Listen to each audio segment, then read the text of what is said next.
지금 이 영상의 현재 시점인 1942년 12월 일본의 내각 총리 대신 즉 수상은 도조 히데키였습니다.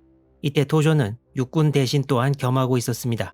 당시 도조 히데키도 과달카날 타우란 작전이 큰 위기에 봉착했다는 것을 잘 알고 있었고 참모총장, 교육총감과 함께 육군 3장관의 하나로서 육군 최고의 간부였으나 동시에 내각을 책임지는 총리였기 때문에 육군의 입장만을 대변할 수는 없는 처지였습니다. 당시 과달카날의 일본군에게 식량과 물자를 보급할 수단이 마땅치 않았고 특히 해군 측은 보급을 맡은 구축함의 피해가 극심해서 과달카날 작전에 관심이 떨어지는 상황. 이런 상황을 알고 있던 육군 측도 해군에 계속 함정을 희생시키라고 할 수는 없어서 민간 수송선을 대량 징발해서 과달카날의 물자 수송용으로 쓰자는 의견을 내놓았습니다. 민간 선박 징발을 위해서는 당시 총리이던 도조의 재가가 필요했는데 원래 과달카날 작전 자체에 처음부터 그렇게 열의가 없었던 도조는 민간 수송선을 징발해서 쓰면 국민 생활에 큰 악영향이 간다는 이유로 이를 반대합니다. 과달카날에 아직 미련을 버리지 못한 육군 측은 같은 육군 출신인 도조의 반대가 절대 반가울 리 없었습니다.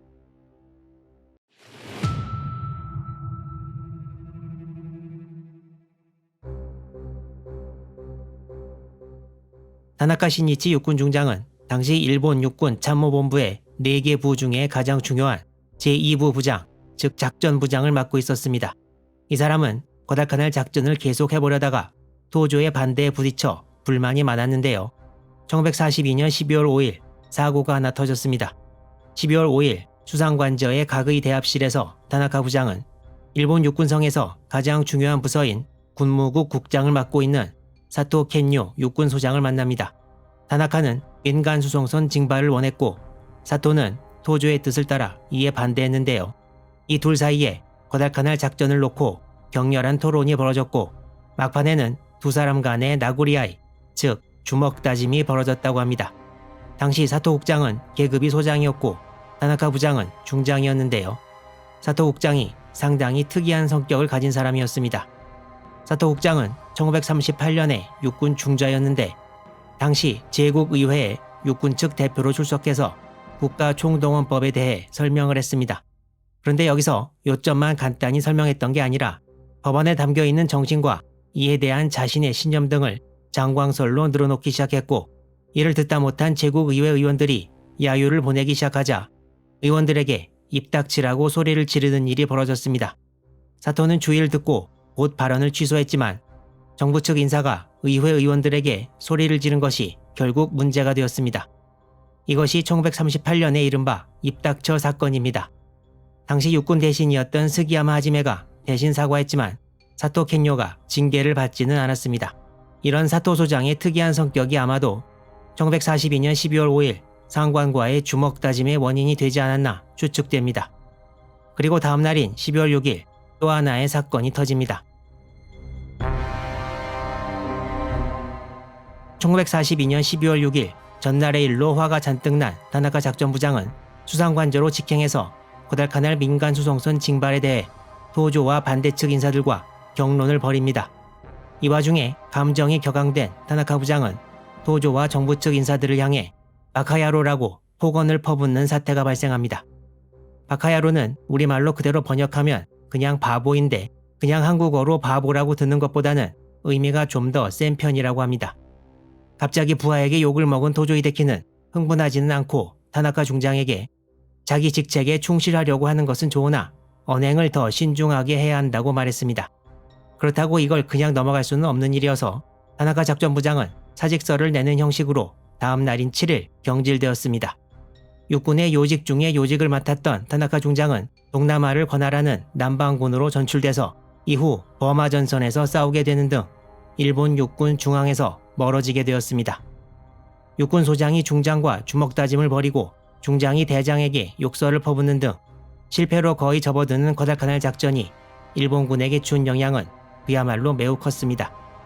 이 일이 있은 후 과달카날 작전을 계속하자는 의견이었던 다나베 모리타케 육군 참모차장은 과달카날을 포기할 수밖에 없다고 생각하는 듯 보였다고 주변 사람들이 전하고 있습니다. 그렇지만 과달카날의 일본 병사들이 굶어 죽지 않게 하기 위해 철수 이전에 해줘야 할 식량 보급 시도는 계속 이루어지고 있었습니다. 타나카 라이조 제독이 지휘하는 수송과 호위를 맡은 구축함 11척이 쇼틀랜드 기지를 출발한 것은 1942년 12월 11일 오후 3시 20분이었습니다. 야마모토 이소로쿠 연합함대 사령장관은 11일의 수송에 앞서 메시지를 통해 이번 수송에 거는 기대가 매우 크니만큼 임무를 달성할 수 있도록 노력하라고 당부했습니다. 구축함들은 오후 7시가 넘은 시각 중간 정도 거리에서 미군 항공대를 만났으나 무사히 통과하고 다시 과달카날로 항진을 계속해 일본군이 장악하고 있는 해안에 도달합니다. 타나카 제독의 구축함 부대는 한밤중에 카민보만 부근까지 다가와서 식량이 담긴 드럼통 약 1200개를 바다에 투하하는 데 성공합니다. 임무를 마친 일본 구축함 부대가 다시 돌아가기 시작한 것은 12월 12일 오전 1시 15분. 이때 일본군 통신 해독을 통해서 드럼통 투입의 시간과 장소를 파악하고 있던 미군 어뢰정 PT-37, 40, 48이 나타납니다. 이 어뢰정들은 일본 구축함들을 향해 전부 어뢰를 발사하고 그중 하나가 타나카 제독이 탑승하고 있던 기함 테루즈키에 명중합니다. 테루즈키는 이때 수송을 맡은 구축함 6척 바깥에 포진한 경기해대 5척에 속해 있었습니다.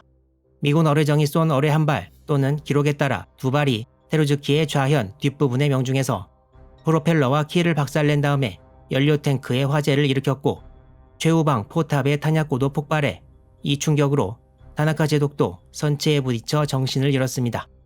어뢰 명중 약 30분 후부터 다른 구축함들이 승조원 대피 작업을 시작했고 발에 부상을 입은 타나카 제독과 지휘부가 구축함 나가나미로 옮겨 탔습니다. 테루즈키의 피해는 복구 불가능이어서 결국 자침 결정이 내려지고 12월 12일 오전 4시 40분 침몰했습니다. 생존자들은 다른 구축함에 옮겨 타기도 하고 보트를 이용해 과달카날에 상륙하기도 했습니다. 테루즈키가 침몰하기 전 테루즈키의 명중한 어뢰 소리를 듣고 PT-44와 PT-114가 인근 해역으로 왔으나 PT-44가 불타는 테루즈키 옆으로 너무 접근했다가 위치를 노출시켜 다른 일본 구축함의 5인치 포 2발을 맞고 바로 침몰해 승조원 11명 중 2명만 생존하기도 했습니다. 일본 구축함들은 새벽까지 전부 물러갔습니다. 이날 일본 구축함들이 바다에 떨어뜨린 드럼통 1200개 중에서 과달카날의 일본군은 겨우 220개만 회수하는 데 성공합니다. 드럼통 220개에 담긴 식량은 당시 과달카날의 일본군이 배급량을 정량의 2분의 1로 줄였을 때 약 3일분의 식량에 해당했습니다. 이 정도 식량을 전달하는데 구축함 한 척을 또 잃은 것입니다. 테루즈키는 1940년대 중반부터 착공을 시작한 일본 최신의 아키즈키급 구축함의 2번 함으로 1년 9개월 동안 건조하고 취역한 지 3개월 13일 만에 침몰했습니다. 동형 구축함의 3번, 4번 함이 12월 29일에 취역하게 되는데 1943년과 44년 일본 구축함 건조 계획이 20여 척에 지나지 않아서 일본으로서는 구축함 한 척이 아쉬웠는데 또 침몰해버린 것입니다. 11월 12일에 시작된 과달카날 해전부터 지금 정확히 한 달이 된 시점까지 일본은 구축함 5척 상실에 한 척 대파를 당해서 그야말로 한계에 도달한 일본의 구축함 수송은 1942년에는 결국 이날이 마지막이 되었습니다. 일본이 구축함 생산과 유지에 이렇게 어려움을 겪고 있던 사이 이에 대항하는 미국 해군의 구축함 사정은 어땠을까요? 일본에서 아키즈키급 구축함들이 나오기 시작한 것과 비슷한 시기에 나오던 플래처급 구축함, 포터급, 소머스급에 이어 1942년 6월부터 그야말로 쏟아져 나오기 시작했는데요. 자료에 나와 있는 바로는 1943년에 일본이 취역시킨 구축함은 총 15척 정도인 반면 미국은 플래처급 구축함만 1943년에 총 112척을 취역시켰습니다. 과달카날 전역이 1943년 2월에 끝나고 전쟁이 전환점을 돌게 되는데 구축함만 비교해봐도 이미 1943년에 양측의 생산력 격차가 엄청나게 나는 것을 볼 수 있습니다. 1943년에 취역한 플래처급 구축함 중 3척이 1960년대에 대한민국 해군에 인도돼 오랜 기간 사용되기도 했습니다. 1942년 12월 12일 당시 도쿄에서는 쿠로시마 카메토 연합함대 수석 참모가 이미 과달카날 철수로 가닥을 잡은 연합함대의 뜻을 육해군 통수부에 전달하고 있었습니다. 이날 쿠로시마 참모는 연합함대에 전문을 보내 육군의 참모본부 역할을 하는 해군 군령부는 철수에 완전 동의하고 앞에 나왔던 여러 사건을 겪은 육군 내부도 과달카날 철수 필요를 이해하고 있다고 전달합니다. 그리고 토조에게 욕설을 퍼붓다 해임된 타나카 작전부장 후임으로 만주에 있던 아야베 키츠주 육군소장이 임명돼 12월 14일 하네다 공항에 도착했고 바로 휘하 참모들로부터 과달카날 철수 논의에 대한 여러 정보를 받습니다.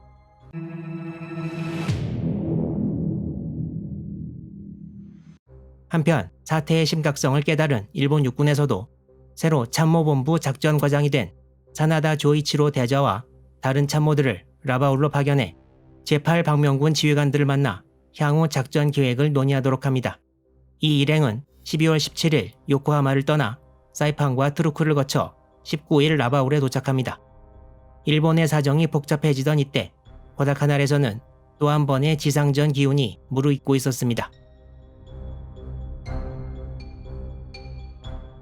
1942년 8월에 미군이 처음 과달카날에 상륙할 때 일본군 비행장과 함께 최초의 점령 목표로 잡은 곳이 바로 이 오스틴산입니다. 당시 미해병 1사단은 산에서 멀리 있는 비행장 부근을 장악하느라 이곳은 손을 못 썼는데요. 해발 460m인 이 산 꼭대기에 올라가면 북쪽 해안까지 한눈에 볼 수 있습니다. 이 사진은 현재 오스틴 산기슭에 있는 일본군 위령공원에서 북쪽을 보고 찍은 사진이라는데요. 산 정상까지 올라간 것도 아니지만 높은 고도에서 해안 지역을 상당히 잘 관찰할 수 있습니다.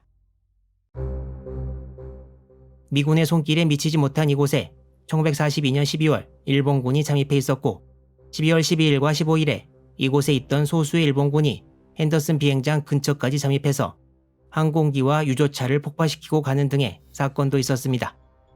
미군은 이제 서쪽의 일본군에 대한 최종 공세를 시작하기 전에 오스틴 산을 장악하기로 마음먹고 이곳에 대한 최종적인 공격을 준비하게 됩니다. 미군은 오스틴 산을 점령하고 3개 사단 병력을 과달카날에 모은 다음에 1개 사단은 본진을 지키고 2개 사단으로 서쪽의 일본군을 섬멸한다는 계획을 세웠습니다. 이제 오스틴 산 지역에서의 미군과 일본군의 사투가 시작될 텐데요. 이 전투 이야기를 포함해 더 재미있는 태평양 전쟁 스토리가 계속 이어집니다.